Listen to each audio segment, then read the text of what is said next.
Halo semuanya, welcome to my channel. Kali ini kita akan bercerita dengan judul Tergoda Janda Kakakku. Sebelumnya jangan lupa untuk di-subscribe, like dan komen.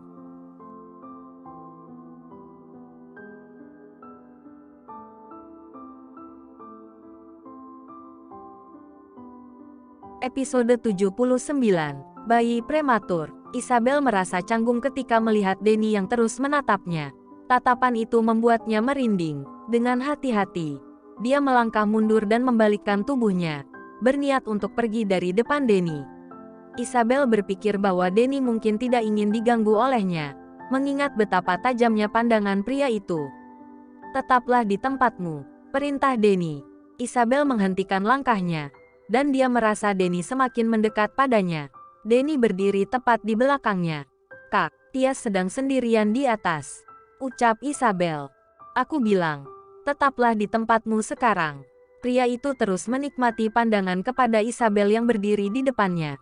Tinggi gadis itu dengan postur tubuh yang mungil serta rambut lurus panjang yang persis seperti wanita yang selama ini sangat dirindukannya.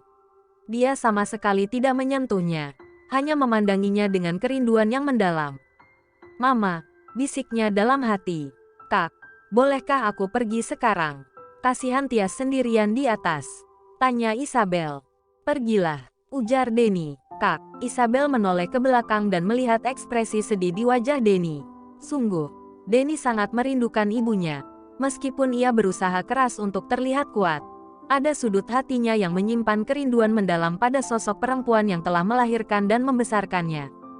Beberapa bulan setelah ibunya meninggal, ayahnya dengan cepat menikah lagi dengan seorang wanita yang jauh lebih muda. Ketika mereka memiliki anak, ayahnya mulai melupakan Denny. "Apa Kak Denny sedih karena memikirkan gajiku? Aku senang merawat Tias. Aku tidak keberatan jika kau menguranginya setengah," kata Isabel dengan suara pelan. Denny memalingkan pandangannya ke suara itu dan tersenyum mendengar kata-kata Isabel. Isabel berpikir bahwa Denny sedih karena tidak bisa membayar gajinya. "Aku tidak seburuk itu, Nona.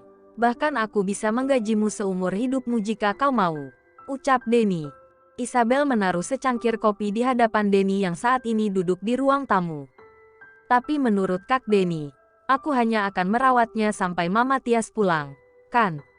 "Oh, maksud kakak mungkin aku harus melanjutkan pekerjaan yang Mama Tias lakukan." Boleh juga sih." "Isabel tidak keberatan," ucap Isabel dengan senang. "Kau hanya akan bekerja untukku, hanya padaku. Ingat itu," ujar Denny. "Tapi, Kak Denny belum punya anak. Terus siapa yang akan saya asuh jika kakak terus mempekerjakan saya?" tanya Isabel terheran. "Aku akan segera memiliki anak jika kau bersedia terus bekerja di sini," jawab Denny. "Baiklah, aku akan tetap di sini sampai rumah ini dipenuhi tawa anak-anak kakak," kata Isabel mantap. "Hanya kau yang boleh mengasuh semua anak-anakku kelak," kata Denny. Tanpa disadari oleh Isabel, pria yang memiliki daya tarik itu tertawa dan memandangnya dengan penuh kasih sayang. Rambut setengah basah yang diikat asal membuat gadis itu terlihat sangat menarik. Sementara Isabel berpikir, bekerja di sini akan membantu memastikan kehidupan adik dan keluarganya di kampung tetap terjamin. Dia akan dapat mengirimkan gajinya untuk semua kebutuhan mereka. Dia merasa bersyukur bahwa di tengah kehidupan yang penuh dengan kesibukan, masih ada seseorang yang mau membantunya. Isabel bergegas menuju pintu setelah mendengar bel pintu berbunyi beberapa kali. "Bele, biar kakak yang membukanya. Kau pergilah ke atas menemani Tias," kata Denny. Sejak Isabel tinggal di sini, Denny telah mengganti password pintu. Dan kecuali dirinya dan Arga, tidak ada yang tahu kombinasi nomornya. Dia melakukannya untuk mencegah situasi seperti saat Anya datang ke rumah ini.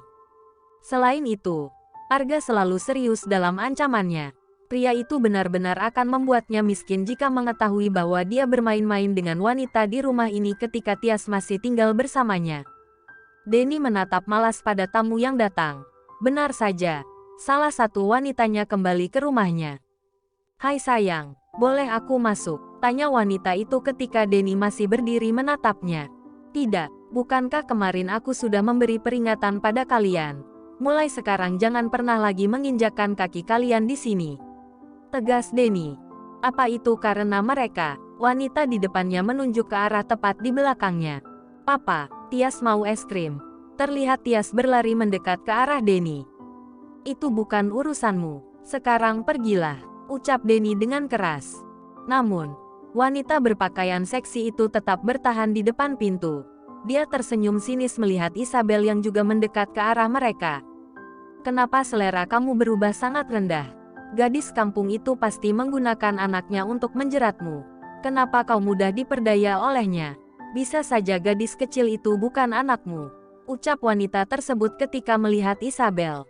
Kau tahu betul apa yang bisa aku lakukan jika kau tak segera pergi dari hadapanku sekarang, ancam Denny. Wanita itu akhirnya mundur dan pergi karena ketakutan. Denny memang dikenal sebagai Casanova, tetapi dia juga dikenal sebagai pria yang bisa berubah menjadi sangat kejam jika merasa diganggu. Maaf, tadi Belle sudah bilang kalau di bawah ada tamu. Tapi Tias ngotot ingin turun dan melihat tamunya, ucap Isabel. Tidak apa-apa, Denny berkata sambil menggendong gadis kecil yang sejak tadi merengek meminta es krim. Kita pergi makan es krim bersama-sama. Yay, sorak dua gadis dari dua generasi yang berbeda di depannya. Sepertinya hari-hari mendatang akan lebih berwarna dan menyenangkan. Kedua gadis ini membuat salah satu sudut hatinya menjadi hangat dan bahagia. Charlie berkali-kali mengumpat ketika ponselnya terus berdering. Dia tahu persis siapa yang sudah menghubunginya pada dini hari seperti ini. Dia merasa bingung. Jika dia mengangkat panggilan itu, pasti akan ada masalah. Tetapi jika dia tidak mengangkat, dia akan mendapat omelan di pagi hari. Halo, apa sih? Gak, jam 1 pagi gini ganggu orang tidur, gerutu Charlie. Charlie tahu betul bahwa saat Arga menghubunginya pada pagi seperti ini, itu hanya akan membuatnya kesal. Sejak kehamilan istrinya, Arga selalu saja mengganggunya dengan permintaan-permintaan yang menurutnya tak masuk akal. Tolong carikan aku soto Lamongan sekarang. Aku lapar sekali, ucap Arga di balik telepon. CKK, kalau lapar, makan nasi aja kenapa sih? Kamu belum jatuh miskin sampai nggak punya makanan di rumah, kan? Jawab Charlie dengan malas. Udah cepetan, perintah Arga. Tapi jam segini aku harus nyari di mana? Tanya Charlie kebingungan. Ya, mana aku tahu, jawab Arga sekenanya. Dan setelah itu, pria yang menjengkelkan itu langsung menutup teleponnya. Terpaksa Charlie harus keluar untuk mencari apa yang diminta sahabatnya yang gila itu. Beberapa saat kemudian, ponselnya kembali berdering.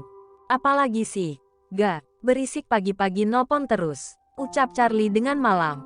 Tuan Charlie. Charlie terkejut ketika bukan suara Arga yang terdengar dari seberang sana. Ini adalah suara salah seorang informannya. Ada apa? Tanya Charlie. Nona Ratu meninggal dunia tadi jam 12:30 dini hari. Dia mengalami pendarahan ketika melahirkan, kata informan di balik telepon. Innalillahi wa inna ilaihi rojiun, lirih Charlie. Walau tidak menyukai Ratu, namun Charlie tak pernah membayangkan bahwa akhirnya semuanya akan berakhir seperti ini. Bagaimana dengan bayinya? Tanya Charlie. Prematur 7 bulan dalam kandungan. Sepertinya masih ada di inkubator, jawab sang informan. Charlie menghela nafas panjang, merasa sedih atas nasib wanita cantik itu. Masa muda Ratu direnggut oleh orang tuanya sendiri. Dia dijual hanya untuk kepentingan bisnis semata. Pernikahannya pertama terasa seperti neraka karena suaminya sudah memiliki seorang istri dan ditambah lagi dengan Chandra yang tidak pernah mau menyentuhnya. Hidupnya hanya untuk kesenangan semata. Uangnya dihamburkan untuk menyewa pria muda sebagai penghangat ranjangnya. Dan akhirnya, dia jatuh pada seorang psikopat gila bernama Rendra. Gak, ada kabar duka. Akhirnya Charlie memberitahu Arga tentang berita tersebut. Jangan bilang kau tidak menemukan sotonya, kata Arga. Ratu meninggal, ucap Charlie. Jangan bercanda, bentak Arga. Aku tidak pernah main-main dengan nyawa orang. Gak, dia meninggal karena pendarahan setelah melahirkan bayinya yang prematur, jelas Charlie. Innalillahi wa inna ilaihi rojiun. Kita akan bicarakan ini besok, kata Arga. Charlie tahu meskipun Arga sangat membenci Ratu, wanita itu pernah menjadi bagian dari masa lalunya. Seperti dirinya, Arga pasti juga sangat terkejut mendengar berita tak terduga ini. Sementara itu di depan ruang ICU, Terlihat seorang wanita dan seorang pria duduk di sebuah bangku panjang.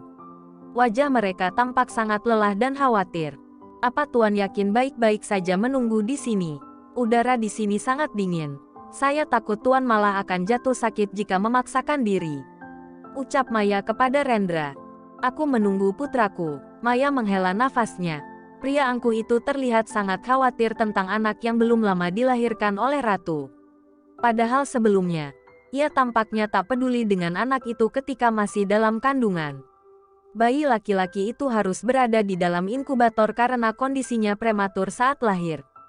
Keheningan itu kemudian terpecah ketika pria di sampingnya mengeluarkan suaranya lagi.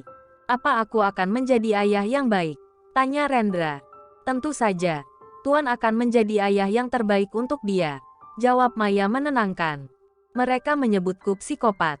Aku gila. Aku yang menyebabkan ibu dari anakku meninggal. Apa suatu saat dia akan membenciku karena hal ini? Kata Rendra. Tuan hanya tidak bisa mengeluarkan racun kebencian dalam hati Tuan. Saya kira bukan hanya Tuan satu-satunya orang yang seperti ini. Mungkin ratusan di luar sana. Mungkin ribuan. Saya kira semua memang butuh proses untuk menjadi lebih baik. Jelas Maya. Apa aku bisa? Tanya Rendra. Tak ada yang tidak mungkin jika ada niat. Jawab Maya. Rendra memejamkan matanya. Mengingat semua kegilaannya.